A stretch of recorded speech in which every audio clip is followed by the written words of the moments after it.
You ask Tiger to solve. This deals with linear equations with one unknown. The final result is x equals 1 over 3. Let's solve it step by step. Group all x terms on the left side of the equation. Add 3x to both sides. Group like terms. Group the coefficients. Convert the integer into a fraction.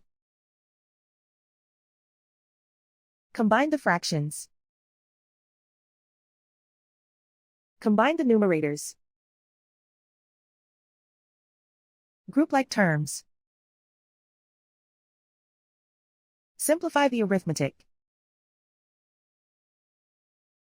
Group all constants on the right side of the equation. Add 1 to both sides. Simplify the arithmetic.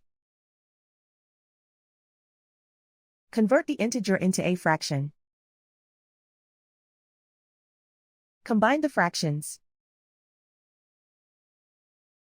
Combine the numerators.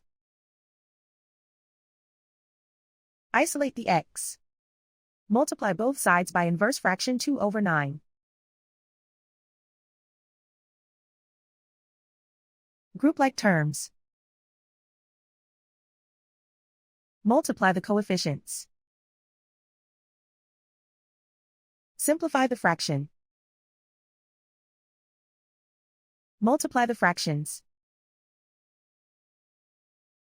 Simplify the arithmetic. And so the final result is x equals 1 over 3.